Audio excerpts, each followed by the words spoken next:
Tampa Bay Rowdies, who have made a huge upset. Your 2021 Eastern Conference champion. A 10th goal!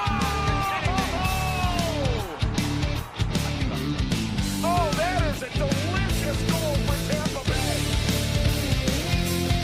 And now, you're tuned into Tampa Bay's RBLR Sports. Hello, everyone out there in Tampa Bay and beyond. This is James Knowles coming at you for the RBLR Sports podcast. I am here tonight to cover the Rowdies like we usually do. Carlos and I will be doing a little bit, just a teeny little bit of preseason coverage because we have an interview coming up with a former Tampa Bay Rowdy, someone that we had on last year. I believe earlier than that as well, but I don't exactly remember when. So we're going to just stick with last year for now. Sebastian Dalgaard will be rejoining the podcast. But yes, obviously he is someone that we were hoping to have on last year, and the season kind of it wasn't that great. So we didn't invite him back on because we didn't feel that there was much positive to talk about, but we did want to ask him why, so that's going to be part of the interview that we get to later on tonight. And if we can get into all of the subjects that we have lined up here, I think that it'll be pretty good. Before we do that, and before we do preseason, and before we talk about the extra time segment, which will be the worst segment of the evening, let's get into this show. But Carlos, how are you doing? I'm good, James. Yeah, I'm looking forward to chatting with Seb. I think there's a lot to talk about. Like you said, we had him on around this time last year, and things didn't go so well. So I'm hoping we have a good conversation and lead into a much better season this time around. Always a great chat with him. He's a really cool guy, and has a young coaching career now at this point, going for himself down at IMG. So yeah, he has a lot of great perspective to share with us, and I'm looking forward to that. James, how are you doing? Yep, I'm doing well, and I am looking forward to getting a little bit more of Seb Dalgaard on the show, but I'm also looking forward to talking about the preseason because I did have a chance to get to one of these games. Not both of them because of the Tampa Bay Sun schedule, but that's a conversation for another time. So please like and subscribe to us on YouTube or any major podcast platform, wherever you are. Please follow RBLR Sports on all your social medias at RBLR Sports. We are wherever you are, and we would like to join you along the way. Carlos, the Rowdies had 2 preseason games last week to try and get them in proper fitness for the actual season to begin relatively soon now, because we are recording Tuesday, the 24th of February. And I believe next week is game week. Yeah, we're less than 2 weeks away. It's ridiculous. I love it. I'm excited. I'm glad we have Rowdy soccer on the horizon. That means something.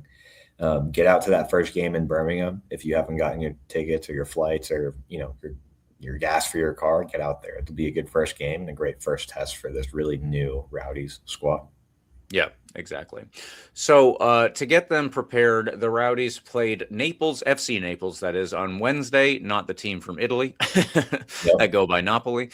And then they played Sarasota Paradise on Saturday. I was not able to attend the Saturday game one, as I said, but I saw the Rowdies thoroughly handle FC Naples on Wednesday. So I just wanted to go through that relatively quickly. It ended up a 3-0 win to TBR, the green and gold. Very good stuff. Carlos, we have a great record against FC Naples.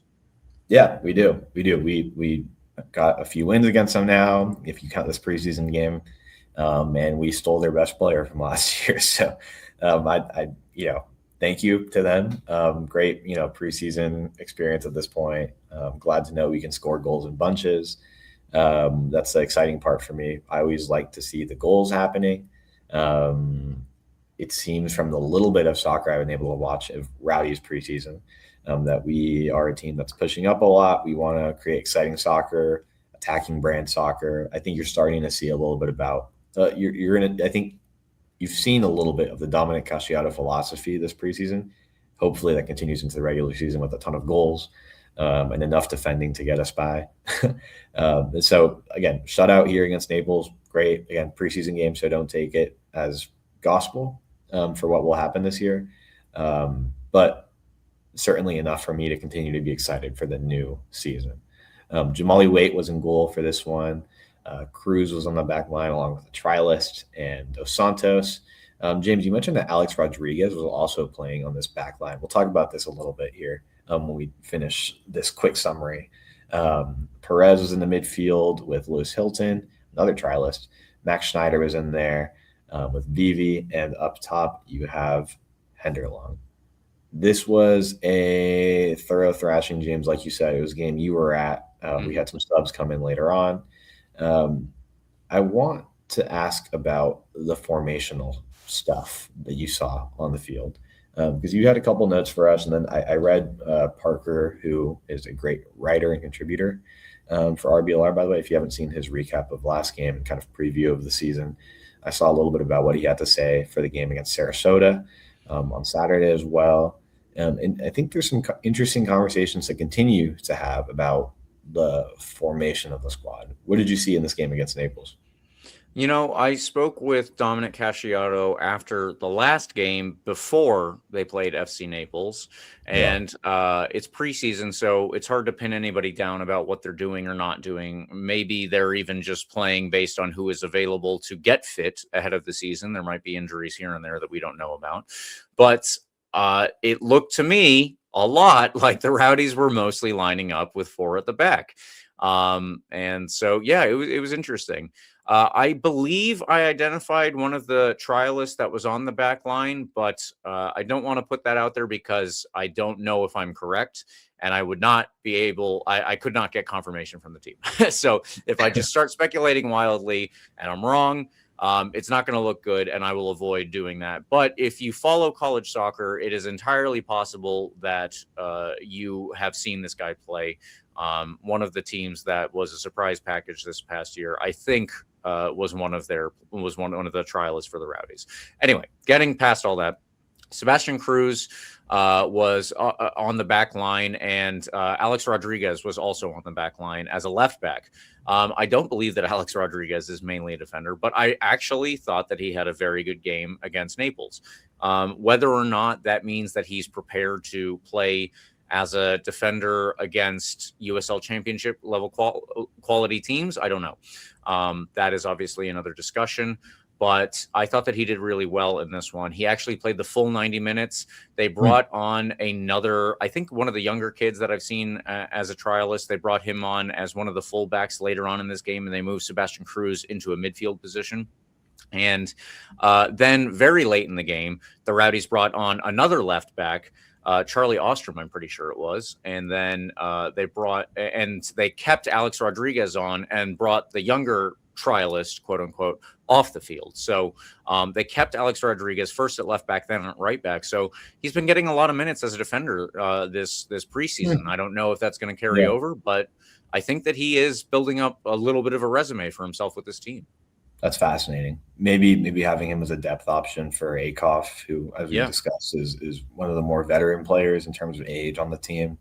If Alex Rodriguez can be a more than serviceable fullback, I think that'd be a great depth piece to have. And, young guy who is very much just beginning his career with the Rowdies and in professional soccer.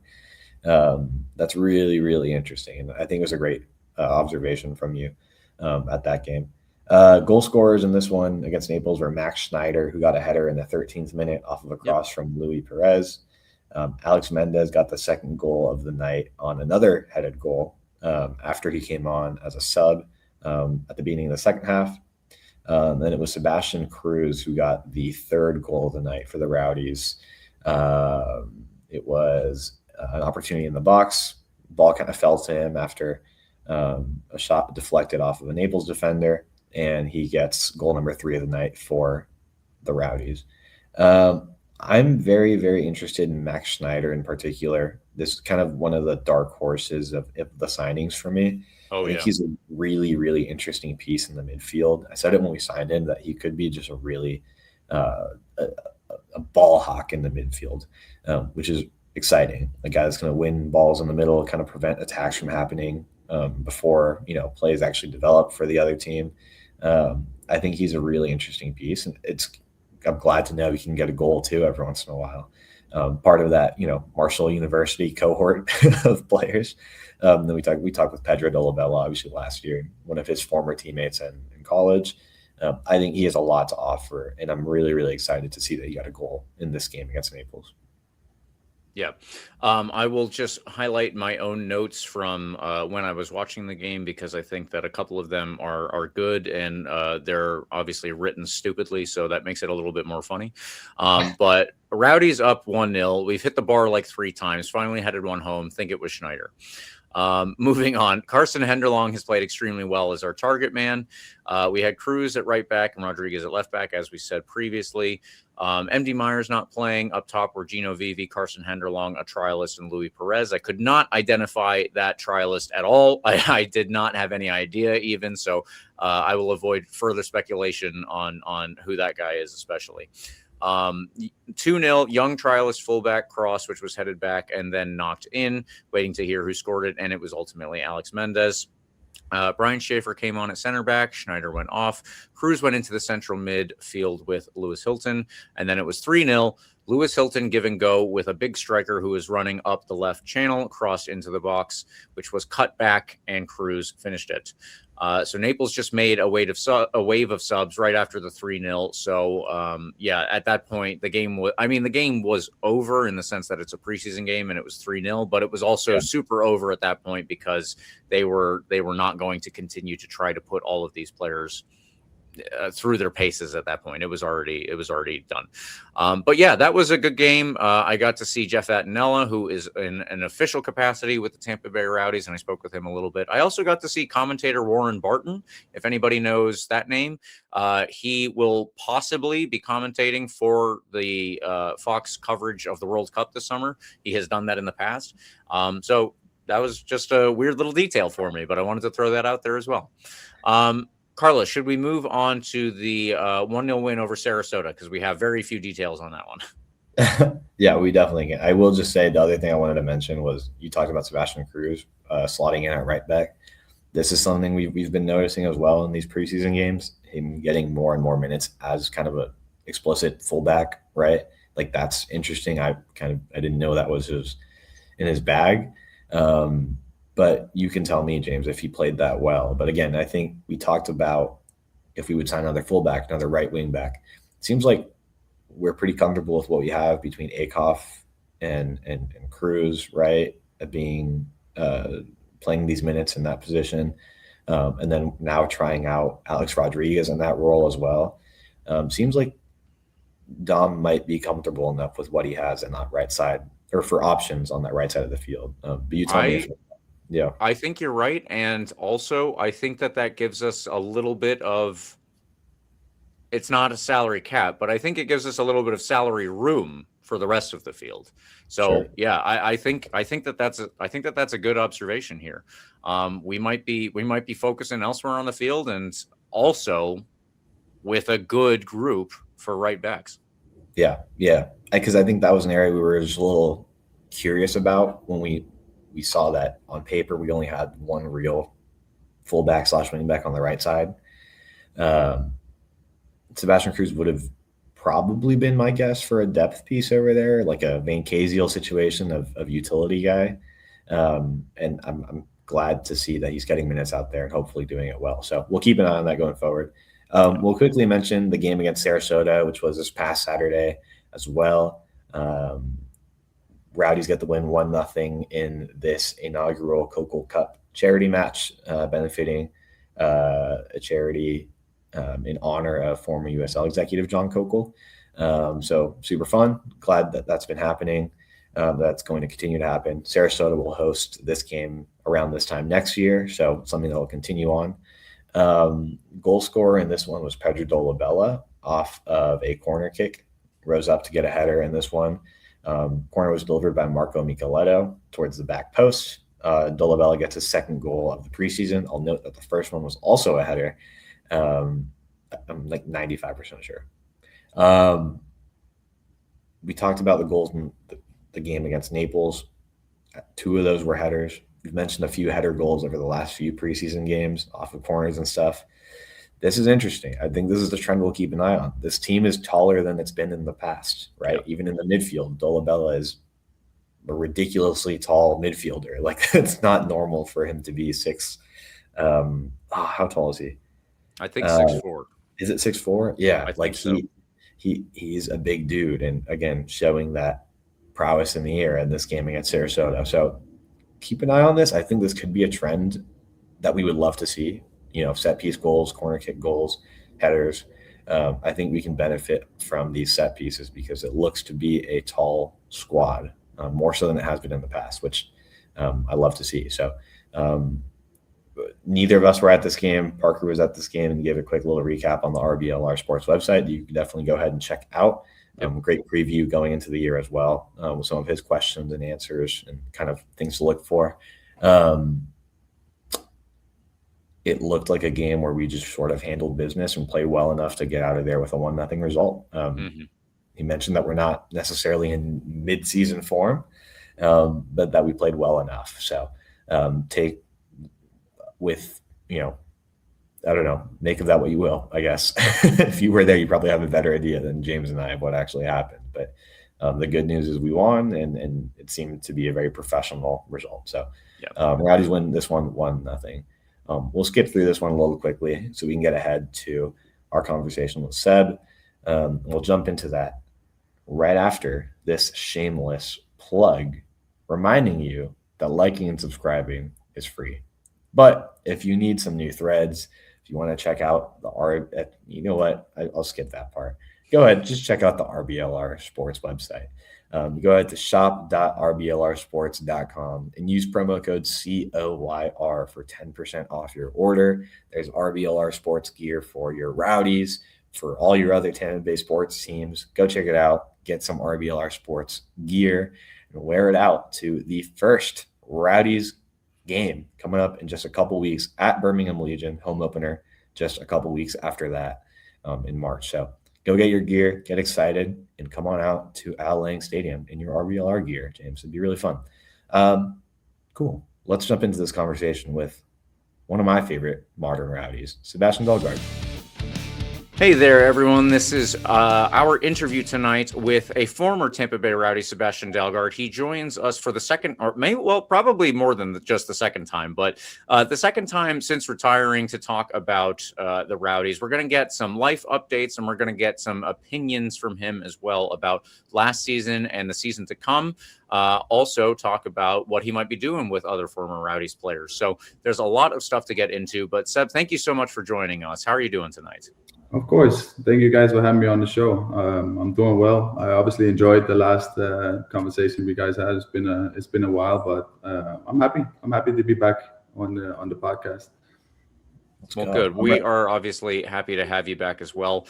There's a ton to get into, like I said, and there's a lot of stuff that we want to ask you about as a former player who I'm sure has much more informed opinions than Carlos or I could ever offer here. So let's just hop into, first of all, let's ask you about your life updates. Previously, you said that you were coaching, and so I wanted to see where you were in the coaching sphere and how that's going for you. Yeah, I'm still coaching down at IMG Academy, still the under-16s MLS next homegrown is what they call it now. Still enjoying it, still just learning so much about coaching in general. I think maybe last time I was on the podcast, I might have mentioned how much you have to do when you are a coach. Like I had different mindset about it before I retired and jumped into coaching, but it's a lot of work. It's a lot of hours. It's like nonstop pretty much. And right now I'm just enjoying it a lot. My team at the moment is doing really, really well. And we've come a long way from the beginning of the season. So it's also very rewarding, especially seeing these young men. They're turning into men slowly. They're like 15, 16 years, very important age for them, especially for soccer. So it's been very, very enjoyable lately, just seeing how the development has been working in the process that I put in place from the beginning has just turned them into players that really, really love the game and they love to compete So I'm enjoying it right now. I'm still living in St. Petersburg, and with my wife, enjoying a little bit of cooler weather at the moment. Maybe a little bit too cold at times. But just enjoying life and enjoying coaching down at IMG still. So. Well, I got two questions before I turn it over to Carlos to take us into the next bit here. But my first question is, I am actually very close to IMG, so I want to get out there to take in some games. But the players that you're coaching, I think that IMG also competes in the UPSL. Is there? I know that you're at the U16 level. Is there any connection between U16, U18, and then the UPSL? Do you guys all contribute to that team? No, I think we're pretty full. I think especially our UPSL team is under 19s teams. So I know UPSL is like more of a adult league or senior league for many other clubs. Yeah. But we are still a boarding school. We're still a high school. So we only have players up till 18, 19 years old. So they're the ones competing in the UPSL. But we have four different teams that are under 19s. I think IMG is becoming a very, very nice spot for young players that also wants to attend college, because we do so much for them in their college careers or their aspirations to go into better colleges and stuff. So, but we're all connected. We all sit in the same office. I sit in the same office with Elia, who is the UPSL coach. So we're connected in that way, but we don't necessarily move our players up before time. Gotcha. Yeah, we kind of like to keep them in their age groups. It's rare that we do it, maybe for some development purposes or something else. But in general, we try and keep our players in our age group. Gotcha. Well, either way, I will have to take in some games over at IMG because, like I said, it's very close for me. I wouldn't want to run there, but it wouldn't be too bad. On the next question that I had for you, or the last one before I turn it over, have you been watching any of the Winter Olympics? Because I know Denmark obviously has a lot of competitors there, and it's the right time of year. As you said, it's kind of cold, even here. But yeah, I wanted to see what your take was on the Winter Olympics. Yeah, I saw a lot of the beginning, more like, because I got a little too busy towards the end of it here, and I think they've been showing it very early, obviously, because it's in Europe and Italy. Yeah. So I've been keeping up with some. I like to watch curling once in a while. I think it's a fun. It's maybe not as fun as a game to watch, but it's very tactical. It's very strategic in many ways. Yeah, it's a very cool sport. Obviously saw a lot of the ice skating, the speed skating. I think looks unbelievable how they just glide over the ice, and obviously all the skiing and snowboarding. I enjoy that too. I used to go skiing when I was younger, so no, I've been watching a lot, and it's been fun. Yeah, I would agree. We had Pedro Dolabella on last week, and he also mentioned that he was a fan of the curling. So I guess every 4 years, everybody remembers, curling. That one's pretty cool. Yeah, it is.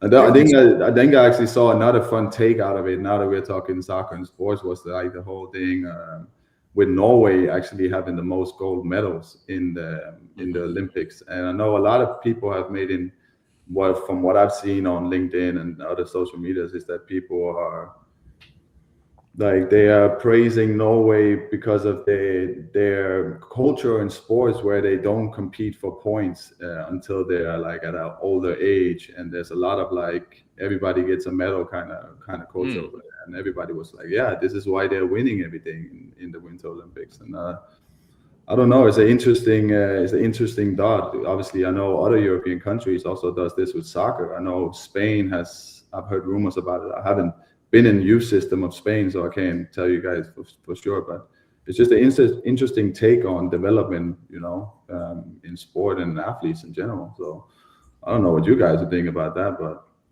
that's really fascinating, because it kind of leads me. And I wanted to ask you a little bit more about your coaching experience, kind of what you've learned so far.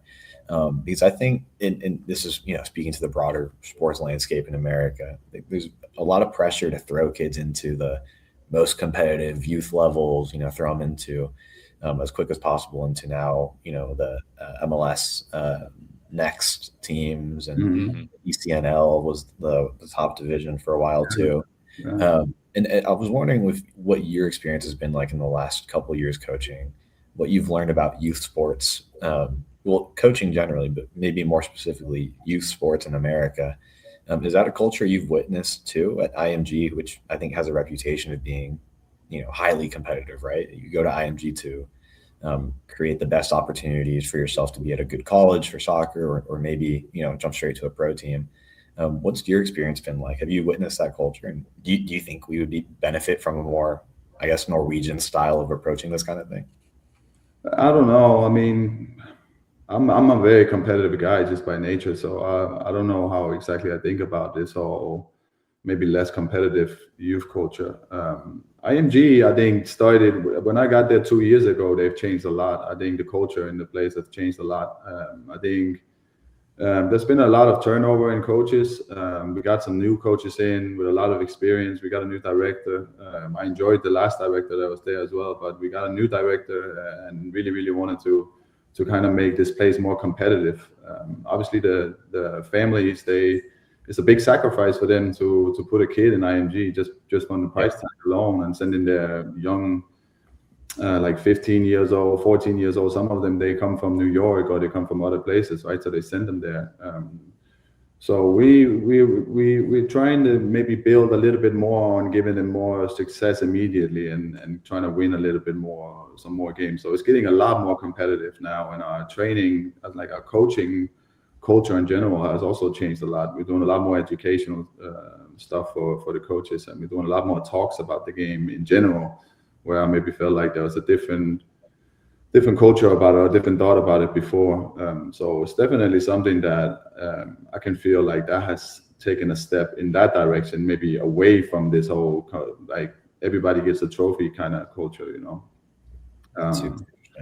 But it's also, I mean, to go back to the Olympics, I also think like Norway, I don't know how good they do in the Summer Olympics. I don't think they be like America or all of these bigger countries. So maybe it's also because Norway is just full of mountains, a lot of snow.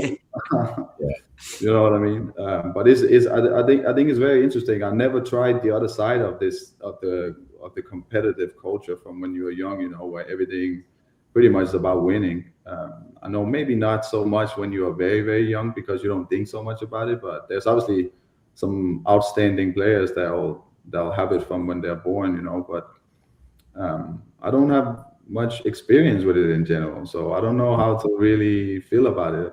I mean, I think some places they probably have really good results with it, maybe having a little bit more chill approach towards it, where it's more about like developing your skills and having a good time, loving the game more next day, or like, I don't know. I think I try and take some good stuff from that as well, right? Especially when I teach my kids soccer, like my biggest purpose with it would be for them to love soccer more tomorrow. So when they come to practice, they want to come back even more the next day, right? Because they feel like they got some sort of competitive, they learned something, and it's an environment that is just like giving and giving them some sort of support in because they all dream about it. Like I ask every kid in my squad, like, how many of you wants to go to college? Everybody put their hand up. How many of you want to play professional? Everybody put their hand up, So they all kind of want that, or they have those dreams, but a very small percentage that makes it in the first place, So I don't know. But I also really, really like that competitiveness, Like you got to also at some point want to win it even more than somebody else. We can't just all play professional soccer at some point. Yeah. Right. That's really interesting, and I think you get a lot of interesting perspective as a coach in a really cool competitive environment like IMG. So I appreciate that. Last thing I'll ask you before we kind of jump into more Rowdy specific stuff, because I know you've been tuned in. I'm curious about what you think about the college soccer landscape, because this is something that James and I talk about a lot. I would assume, and correct me if I'm wrong, that the kind of main goal of developing the kids at IMG is to get them opportunities at college soccer level, and then, hopefully from then they go on to the pros. Are there a lot of opportunities for some of these kids to make the jump straight to a professional soccer team in the U.S.? I mean, obviously in the USL, you've seen a trend towards younger players. in the Rowdies and our, in our squad, we've seen younger and younger players, and guys like Alex Rodriguez get some minutes, and Andrew Mustali at 18 have a full-time contract, right?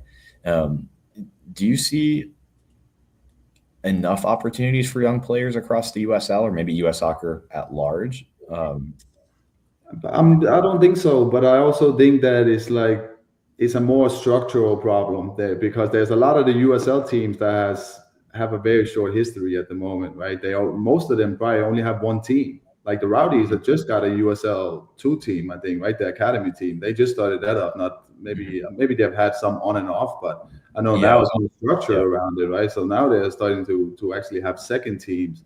And I know a lot of other teams are starting to bring academies into it, right? So that's when you can kind of see, because I think my players, we have some very interesting players, in my opinion. Like, I think that there's a lot of our homegrown teams that has some really, really interesting players, but for me, it's way too early for them to jump up to the USL championship level. And that would be the Rowdies, right? And that's most of the USL teams. It's the first team in the championship. So once the teams and the whole soccer culture in America kind of changes towards a little bit more where we have a club where under 12s or under 10s and goes all the way up to a first team, then we can start seeing some of them maybe go in and sign for, let's say it's UPSL that has like the second league, or maybe maybe not UPSL, but like a USL 2 team. USL 3 teams are more established and they are starting to sign contracts with players, then we will probably start seeing a little bit quicker development overall, in my opinion, because it's a hard jump, it's a tough jump. Some of the players that I see at our age level are really, really good, and they can play at this level, but it's just so different when you are playing professional and you're playing against grown men that are like, especially USL Championship. There's a lot of guys out there that are just trying to like really feed themselves, feed their families, like really like trying to get a bigger contract somewhere. So it's like it's a lot of competitive nature in those leagues. So you gotta be ready for that. Well, I think in general, the structure might have to change a little bit, and we have to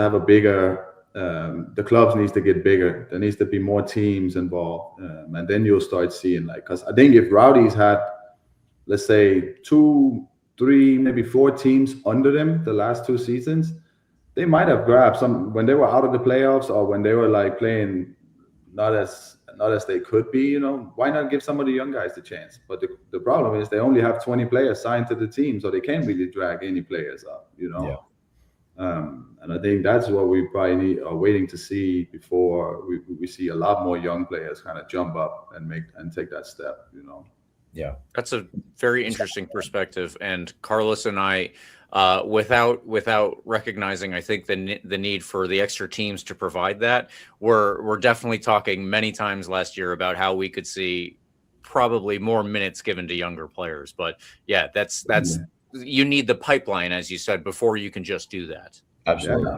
Yeah. Exactly. It seems like college soccer is necessary right now, right, for some of these kids. Gives them, because they don't get that opportunity to go pro. Like it's a tough jump to go from high school to go straight to the professionals, so I think college right now is college. I don't know too much about college. I know the season is not too long. I know like there's some amazing programs out there is what I'm hearing, like producing unbelievable talent, but I think there should also be a way for some of these players. Maybe I'm all for school. I think the first priority for all of my players, it has to be school. So going to college, but if you get an opportunity to go pro, it can also teach you a lot about life, in general. Stand on your own feet and travel around and just try and give it everything you have, Yeah. Well, and this is really interesting. You mentioned the short soccer season in college, because I know this is something that U.S. soccer is getting involved with now. James, have you seen this? They're trying to work out a plan to extend the season and make the conferences regional and kind of a promotion relegation within the college soccer system. It's really interesting. Hopefully it'll make it more competitive. Hopefully give them kids. Yeah. This is great. Why don't we jump into the Rowdies a bit? Because I think I forget sometimes that's what we're called on the RBLR Rowdies. I love talking about college soccer.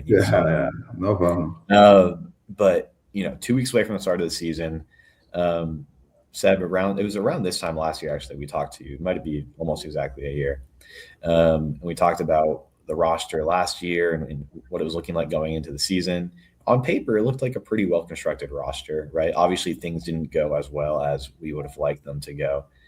Did you keep up with the team last year? Did you see some of the games and kind of maybe where did you see some things go wrong for us last year? Just thoughts on the year in general? I did. I went to see actually multiple games, but I feel like I was usually a little bit.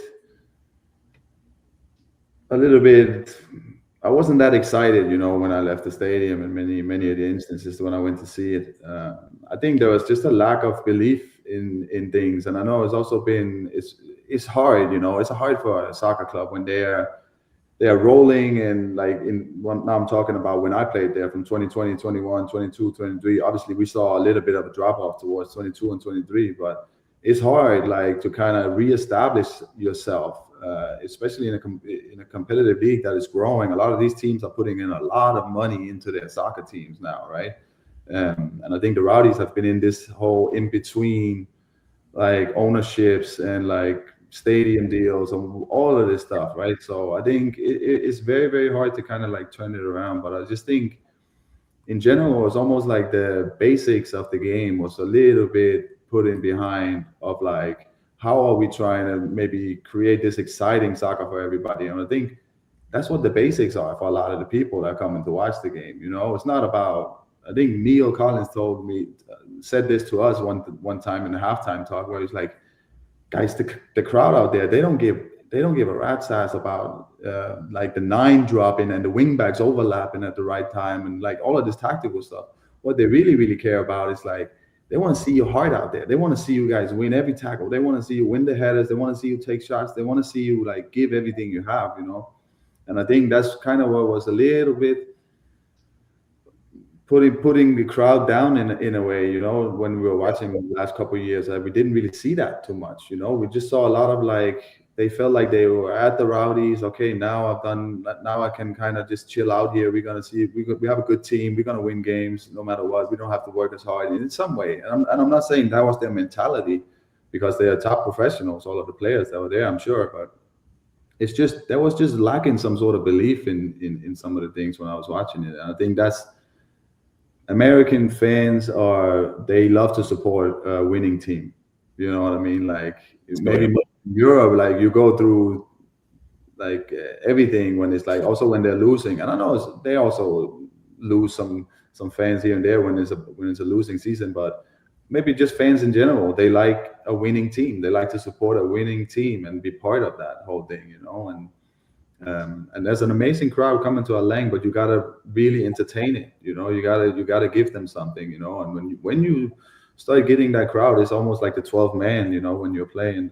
And I don't think they really captured that the last couple of seasons, And I think it's just based on intensity and kind of the basics of the game, in my opinion. Because, like you guys said, it was a talented squad too, But you have to work for it. At the end of the day, it's a grind to play in the USL Championship. There's no doubt about it.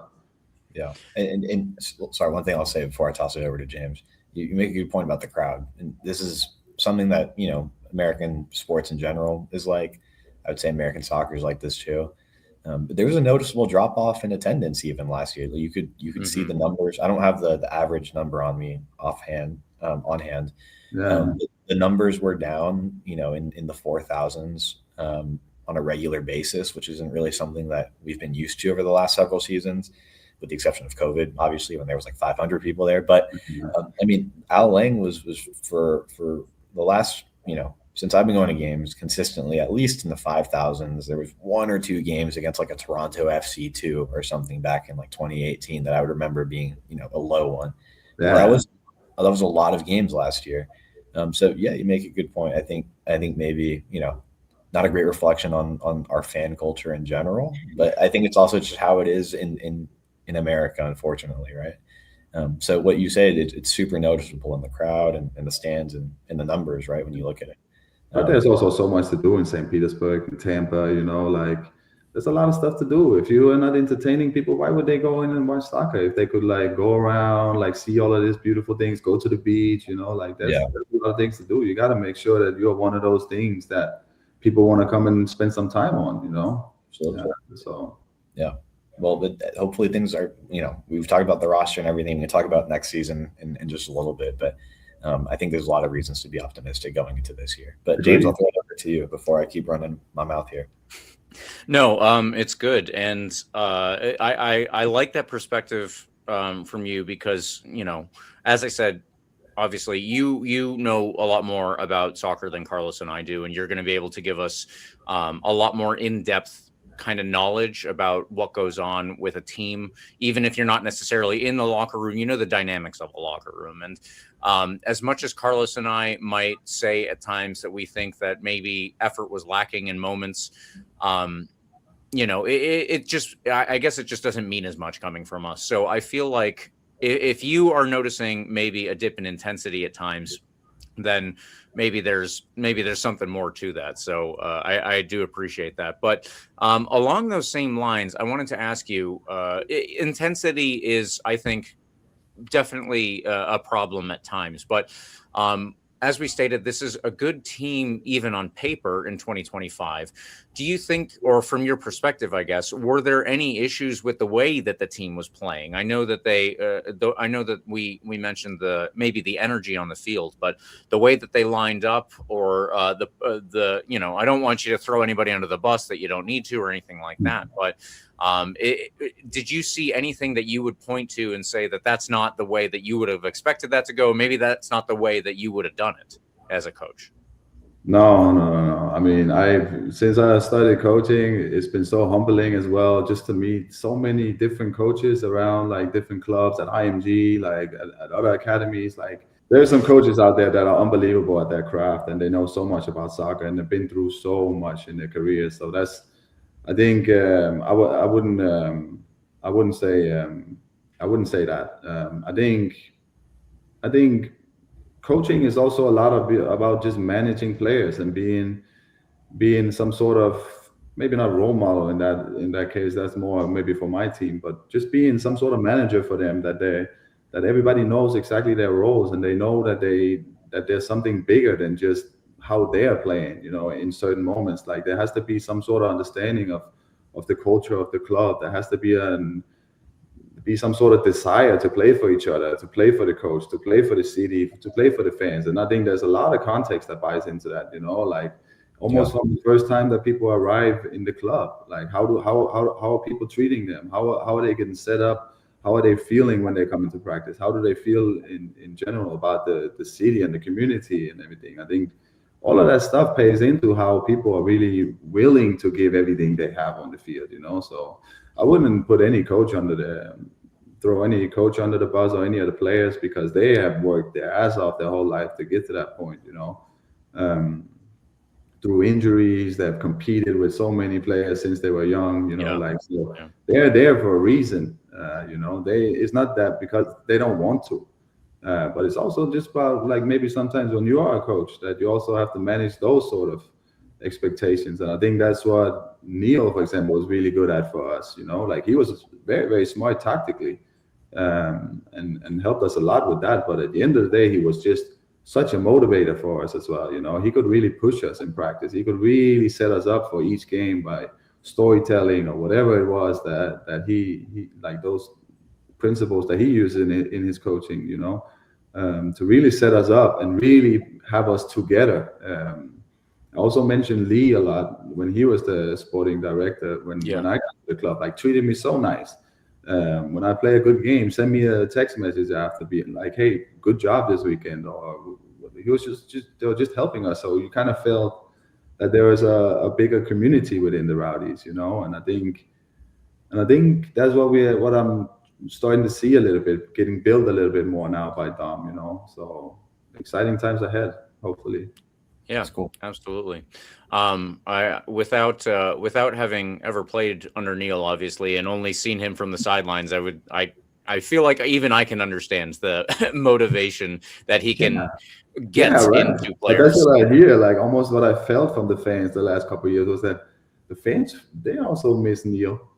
You know what I mean? Because I sat behind the coaching, behind the coaches bench or our bench sometimes when I go watch them, and you could almost tell that somebody's like, "Come on, coach, give him something, give him hell or something." Like I think there's a crowd that actually also like that intensity from Neil, and sometimes maybe a little bit too much, maybe, I don't know, but that's his personality. I respect it fully, but he certainly he showed that he cared as well, so I feel like everybody has that feeling like, okay, we all care, so I think people like seeing that when, especially when the game's maybe quiet or something and you hear Neil screaming across the field. That was something to be able to it makes me smile all the time when I watch Sacramento as well. When I watched them I watched a couple games Sacramento, just see how Neil was doing, and you can just hear through the speakers, like from the TV, just Neil screaming at some players. So it's just like,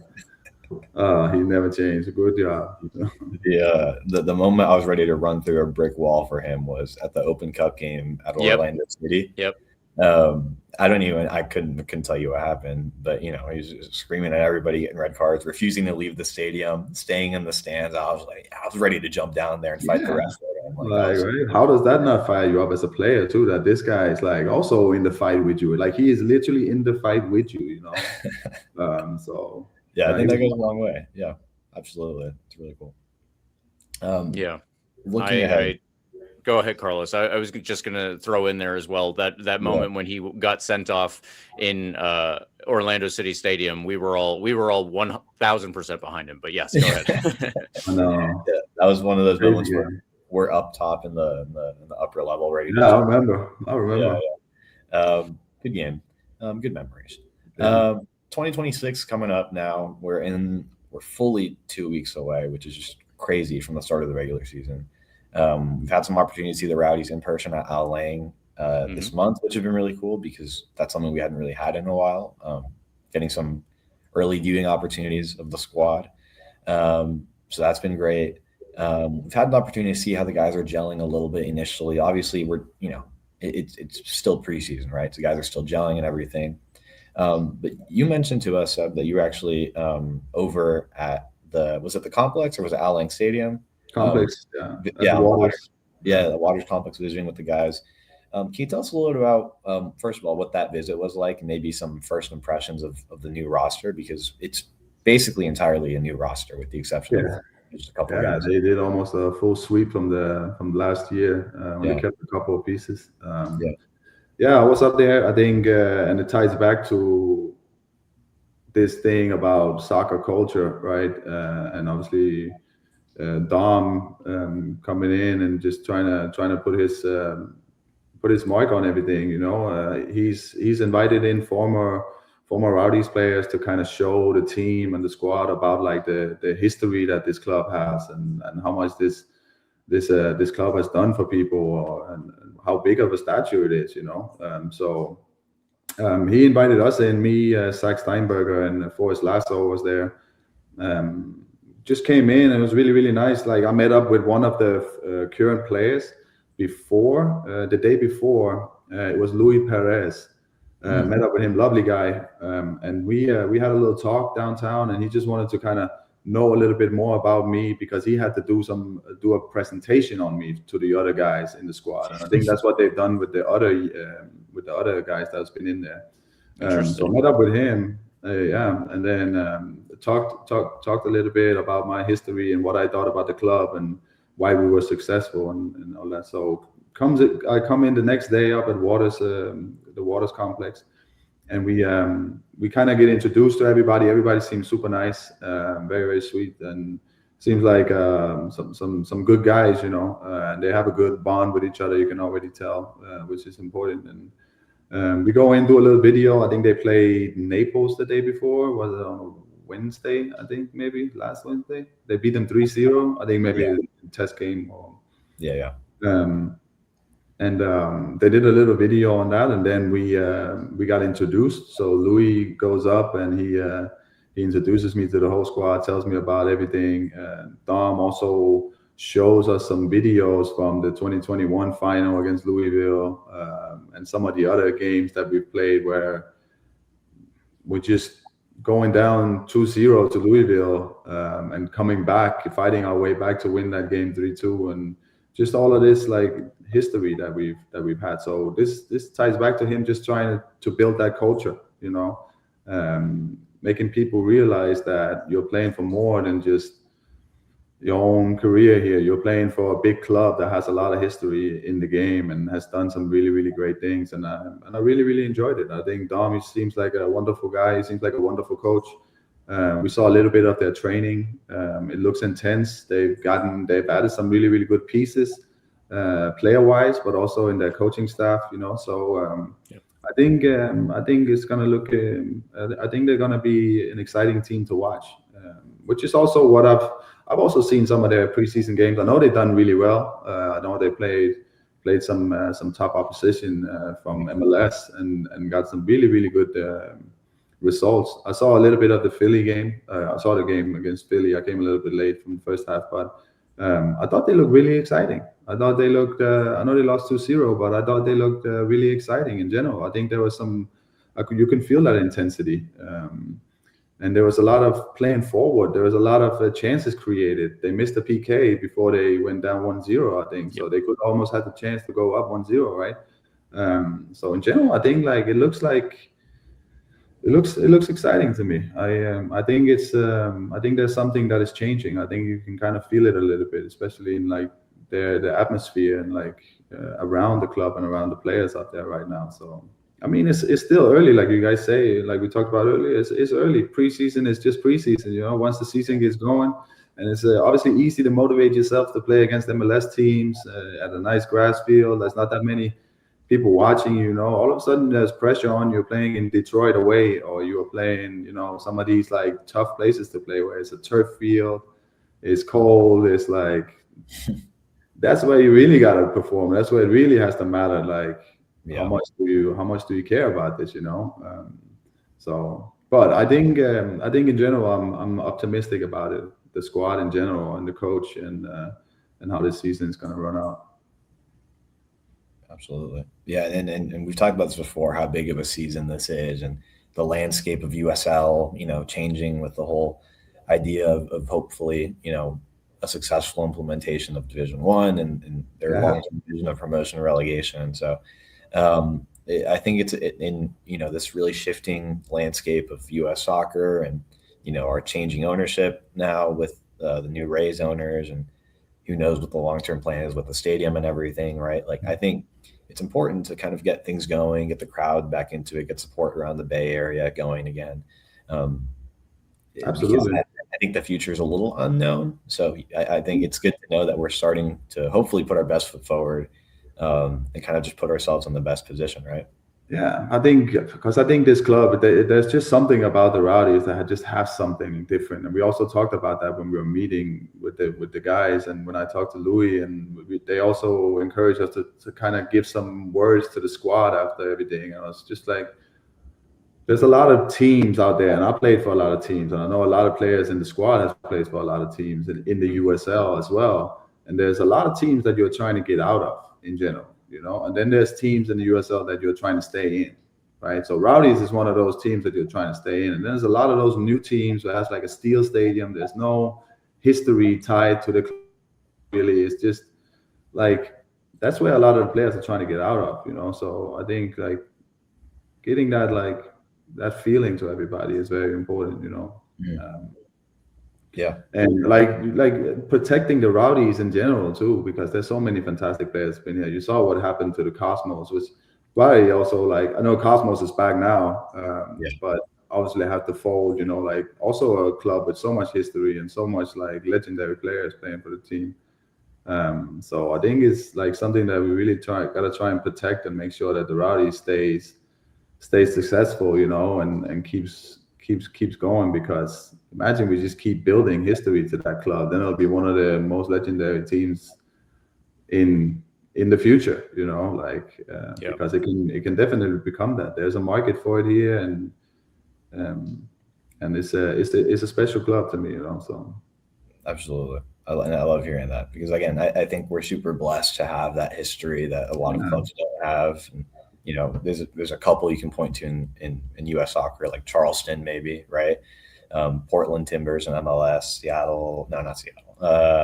There's a lot of clubs that have had some good continuity. Really? Yeah. And there's not many of them. So No, yeah, right. it's good to talk about that. And I think personally, it's really cool to hear that Dom is inviting some of the guys back that, you're part of the more modern, that. You're part of the more modern history and, going back to the 70s and bringing back in some of those legends as well, and having guys give presentations like it's homework. That's personally, I think it's a little funny that they're doing that, but I think it's really, really cool. Like I love to hear about, like Luis Perez giving a presentation on you. That's awesome. Yeah. I think it was fun. Like just get to know each other, Yeah. It's really cool. James, anything else you want to throw in here? Well, actually, I thought of something that I did not have up on the doc, so I apologize that I'm throwing this in without going over it before. But I feel I got to ask you for your opinion on the Players Association protesting right now against, well, I guess not protesting, but the fact is that the league has not ratified the new proposals set forth by the union. So they are not necessarily in agreement. And so as a former player, I wanted to get your opinion on where things are. Well, not where things are with that, but yeah, I wanted to get your opinion on, the future of the game, I guess, without that agreement potentially. I don't know much about the agreement in general, but what I will say is that I've been through all of this in Denmark with our players union. We were just maybe 10, 15 years ahead of where US soccer is with all of this. And in general, the PA has been unbelievable for the players. Like the salaries, all of the resources, the demands on everything has just improved for the player in general. And I think that's very, very important. Yeah. And I think at the end of the game, the players have a lot of the power, and as it should be, because I know a lot of players that's been struggling, just like figuring out like how to kind of get into a normal role after they're playing. And like pay in mind that a lot of them maybe don't make that much money, like they're just trying to see if they can do something. A lot of them comes out injured. There's a lot of things happening. There needs to be some sort of protection because it's a big sacrifice to chase that dream, and we always talk about, you got to chase a dream. Is that your dream? Okay, then go after it. But there's just no security net for a lot of people once they've done that, and they give up on a lot of school. They give up on a lot of other experience in the job market in general, so and it's a short career. So I think in general the PA is a great thing for the players, and all the power to the players in this case. Obviously, I'm a former player, so where I stand with it. But I think for us to get better quality soccer and for people to focus on soccer and to have mental health and everything better, and for the players and for people in general, we need more unions like that. We need more associations, just to protect people in general from just getting used for whatever service it is, Yeah. You talk about clubs that, players want to leave and clubs that players want to stay in. I think it's so crazy. I think we have kind of like an image in our head of professional soccer player, right? And it comes with money, and comfort and everything. But I think sometimes people have a misconception of what that looks like, especially at the USL level, right? And obviously because they know about the Premier League, and the Premier League, they get a lot of money, but they also, that's a different ballgame, So there's some sort of stereotype around it with soccer players, But there's a lot of soccer players that are just trying to chase their dream, really, really enjoy what they're doing, and they're trying their best, to make everything work. So why not make sure that they can also do that, because it gives so much to a society in general, to a community, it brought so many people together just to go watch the game or whatever it might be. So I think there's definitely should be some protection for them, It's so crazy to me that there's like, the clubs at this level that have had issues with providing basic things like insurance or something like that. Yeah, like right. A normal workplace is just kind of accepted, you know, like, oh my God, I heard insane stories. Like I've heard crazy stories. I've been in USL since 2015. I've been back in Denmark playing for a year as well, but like I've heard crazy things in my career, from what owners do to players and how they can just slash their contract all of a sudden and they live with their families, whatever it is, you know, like it's just, and I know that happens in the normal work for a lot of other people, but that's still also not okay, you know, like there's right. Yeah. Right. It's not, I'm not just talking the soccer's case in this, like it should be, there needs to be more security net for a lot of people, you know, to kind of do their job in a better way and not just definitely be scared all the time. They're like, oh, you never know how the owner will feel tomorrow about me or whatever it is. So. Yeah, especially in a job that's so physically demanding, right? How can you perform if you're not entirely sure that, you know, you have these safety nets for you? Yeah, it's crazy. That's really good perspective, James. I'm glad you asked for that question, because I would have never. That's a conversation that's been happening in the background for a long time. Mm-hmm. Right. As I'm sure you're well aware, having been in the USL for quite some time, like these kind of dynamics have been in question for a little bit. So I'm glad it's kind of more in the forefront now in at least the USL landscape for these conversations that are, you know, they're happening more and more. So that's good. Cool. Well, I'm glad we talked about that. Anything else to mention here, James? Or I don't want to take up too much of Seb's time. I know we're deep into the 40 minutes. No, I'm out of questions at this point, Seb. I mean, if there's anything that we could answer for you, I don't know what that would be, but Eureka, our producer, said that we should throw that out there if possible.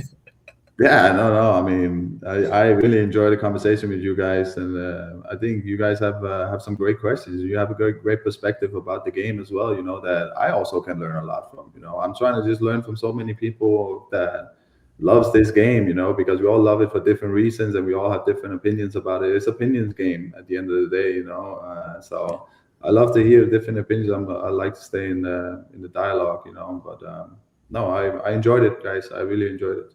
I appreciate it. Thank you so much. Thank you so much for joining us. We don't mind being talking heads, at least. This time last year, we told you that we would check in with you halfway through, and we never did. We're going to keep to that if you're open to it. We'd love to have you. Anytime. Yeah, anytime, guys. I don't mind at all. Yeah, we'd love to have you back on during the season. We can check in on how things are going, maybe see if performances are kind of up to where we thought they would be. And I think this would be a really good chat to have you back on and talk Rowdies, you know, midway through the season for sure. Let's do it. Good. Cool. All right. We will plan on that. But Seb, thank you so much for joining us. And we will see you, I guess, hopefully in between, but also at some point in the middle of the year. Yeah. You will. Thank you, guys. Thank you. And that was our interview with Sebastian Dalgaard. Carlos, talking with him is great because apparently he loves this show, which I don't quite get. But on the other side of things, he's a great interview. Like I like talking to all the Rowdies players that we can, but Sebastian Dalgaard has a lot to say, and he's more than happy to tell us. That's honestly, from our perspective, looking to talk to professional soccer players or obviously former professional soccer players. That's awesome. Yeah, he's an open book. He loves the Rowdies. Clearly, you can tell. Like, obviously, he's stuck around the area. He lives in St. Pete. Like, you know, got into the coaching world here in Tampa Bay. Love it. That's really cool. I loved hearing his perspective on you know, youth soccer, youth sports generally, but also specifically about the Rowdies. I love hearing about how Dom's inviting these guys back to the club to share their experiences, and, you know, making Louis Perez go out and get a coffee chat with Sebastian Dalgaard. It feels so like LinkedIn of him, you know? Yeah. Like, can we set up a time to chat for a coffee chat? You know, like that's hilarious. I love it. And give a presentation. Like, that's cool. I think that's really cool.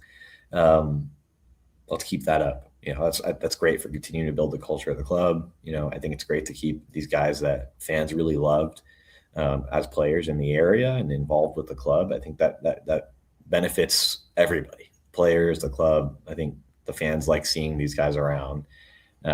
So I love it. You know. Let's keep that up. Good work, Dom. And thanks for joining us, Seb. That was fun. Yeah. Okay, James, let's jump quickly to extra time. There's one real big piece of news that we hinted at. And it's that South Georgia Tormenta are not fielding their professional team for the 2026 season in USL League One, or in any league, Jaeger Cup or Open Cup as well, or I guess the Brinks Tires Cup, not Jaeger Cup. But this is a fascinating bit of news here. There's a ton of talk about here that we won't fully get into because I think there's a lot of just kind of question marks still. But the main piece of info here is that South Georgia Tormenta is not fielding their professional team. Their academy and youth, teams will continue to operate for the year. It doesn't read to me like a folding of the club. Looks like they have an intention of resuming play in 2027, right? We know how these things can go sometimes with this level of soccer when teams take a break or something, right? It doesn't really work out all that often. The nature of this one is particularly interesting, though. It comes in the middle of this ongoing conversation with the USL Players Association about basic things and certain safety nets like insurance, which is crazy that we're talking about that. But it comes at a really interesting time because the report from their side of things, from the USL Players Association, from their statement on Twitter that I saw, or on X.com, was that the club was simply not financially ready to field a team. They didn't have any of the basic requirements like workers' compensation, insurance in that regard just wasn't present. So they couldn't practice. The players could not practice. So they had to kind of get together unofficially and, stay conditioned and practice together in small groups separately from the club, under the assumption that it would get figured out and they'd get their insurance eventually and they'd be able to start playing.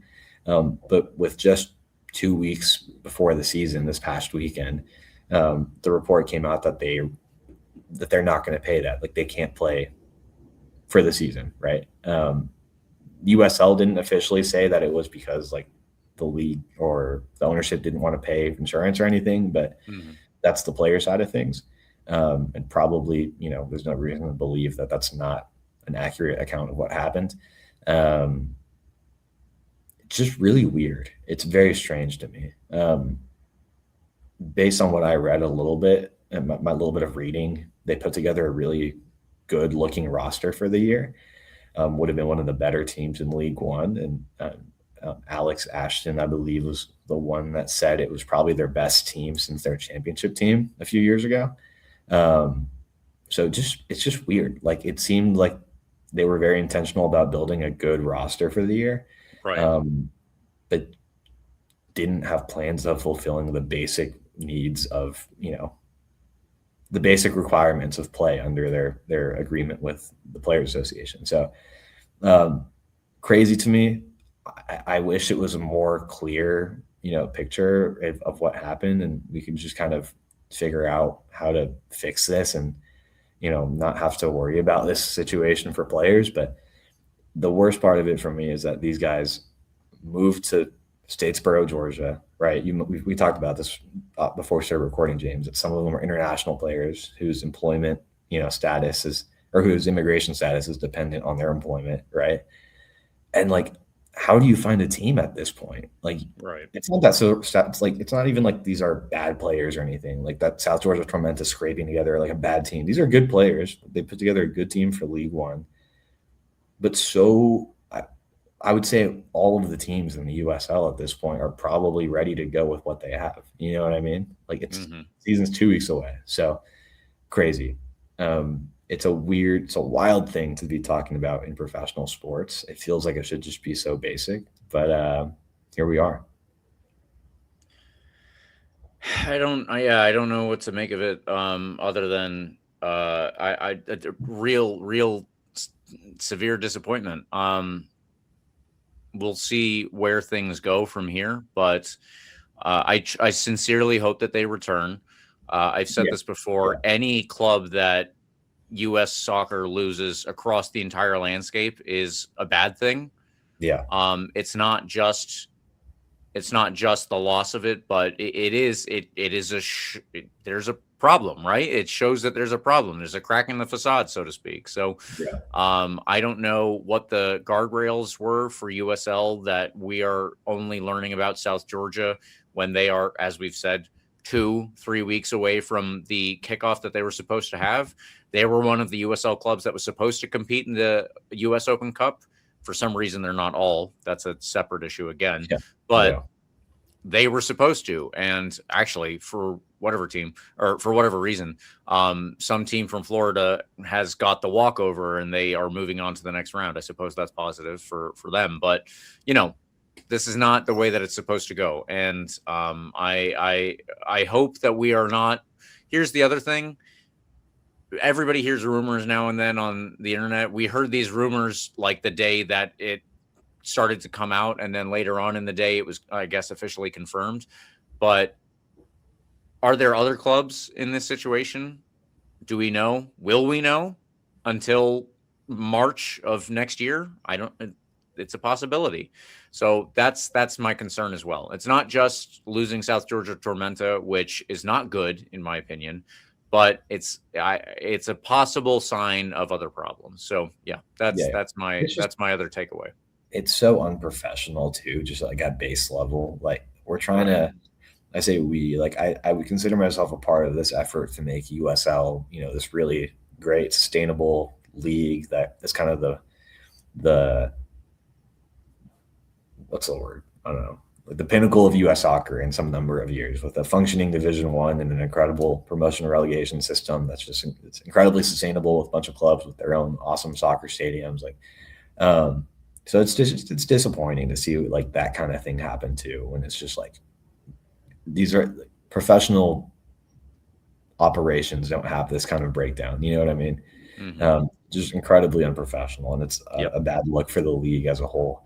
In League One, and of course, part of the same organization in the championship as well. So super bad look. That it's just not a great thing to be happening for the league. So hopefully, like you said, hopefully they stick around and then they come back for 2027. I think they had their fan base there, won a championship in recent years. And hopefully these players have an opportunity to find a club that suits, a club that'll hire them at this point. I mean, that's what it is, right? You need a job, right? That sucks. So I feel for the players a ton. Leo Fernandez's brother, Gustavo, center back, just recently had signed for this club and now has to find a new club to play for. That's just insane to me. But obviously wish him all the best of luck, especially Gustavo, who we're rooting for. Because of that Rowdies connection. We saw him in Naples last year when he got to play against Leo. So all the best from the Rowdies family out to him. Cool. It sucks. But, best of luck to the players. I think it's the most important part right now. James, that's all I had for extra time. I don't think there was a ton else to talk about. I think that was the big news of the past couple days. There's always transfers happening. Nothing notable came up over the last week, but we will circle back to this next week in case anything else comes up. Follow RBLR Sports on Instagram, Twitter, TikTok, Facebook, everywhere there is social media. We're probably there. You can follow me at CarlosTPA10. James, where can people follow you? I am mostly on Twitter at RBLRJamesK. There you go. Use hashtag AskRBLR for questions, comments, concerns, haircut suggestions. I don't know, like whatever. We'd love to get you in the conversation here. And of course, like and subscribe to the podcast. Get the full experience here on YouTube. You can see my face, James' face, and you'll find us on Spotify, iHeartRadio, Apple, and Google Podcasts for another week of Rowdies preseason. And the regular season just 2 weeks away, James. Come on, you Rowdies. Come on, you Rowdies.